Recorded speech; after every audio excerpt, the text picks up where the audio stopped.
Siyempre dapat magkasama kayo eh, yung mapaparamdam nyo sa isa't isa yung pagmamahal nyo, hindi lang bilang mag-asawa, kundi bilang magkasama rin sa organisasyon.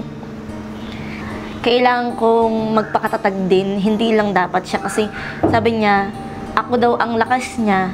Siyempre ako, siya rin naman ang lakas ko, tsaka yung anak namin. Ano rin naman siya na nangangamba ba siya, nag-aalala, hanggang kailan ko kayang maghintay. Sabi ko, huwag kang mag-alala, kung yun lang ang aalalahanin mo, huwag kang mag-alala kasi kahit gaano ka pakatagal dyan, kaya kitang hintayin. Alalahanin mo, mahal, kung sakali mang tayo'y magkalayo. Alalahanin mo ang bawat sandali sa tabi ko. Ang mga tawanan at makabuluhang kwentuhan. Alalahanin mo sa tuwing ika'y nahihirapan. Kung sakali mang hindi mo na marinig ang aking boses, alalahanin mo ang bawat sandali na walang kasing tamis. Ang mga pagpapalitan natin ng ideya ang siyang nagpatibay sa ating dalawa. Mahal, simula nang ika'y makilala, ang pagiging disiplinado at maprinsipyo ang sa aking nagpahanga. Pero aminin mo man sa hindi, ikaw sa akin ay unang nagtanging.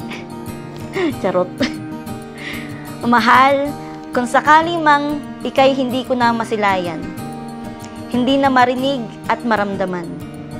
Kung sakaling wala nang pagkakataon upang ika'y mayakap, alalahanin mo na mahal kita at laging pangarap. Mahal, kung sakali mang hindi ko na masalat ang iyong mga kamay, ang iyong bisig na laging nakaagapay. Kung sakaling kahit alingaw-ngaw ng aking pagtawa ay tila hikbi na, alalahanin mo ang laban natin para sa bukas na malaya. Mahal, di mo man lagi naririnig, nakikita at nararamdaman na kita'y minamahal, patawad. Nais kong malaman mo sa pagitan man ng matataas na pader na humahadlang sa ating pagsinta sa isa't isa at sa bayan. Alalahanin mo na hindi tayo manghihina at patuloy na lalaban. Alalahanin mo ang aking ngiti na puno ng pag-asa sa mga oras ng sakripisyo at pangungulila. Alalahanin mo ako sa mga bundok na ating binaybay. Alalahanin mo ako sa mga ilog at sapang ating tinulay. Alalahanin mo ako sa mga sigaw ng pag-aaklas. At sa huling sandali, alalahanin mo ako sa kada kuyom ng kamao ng mga masa na nagliliyab ang puso upang makamtan ang magandang bukas.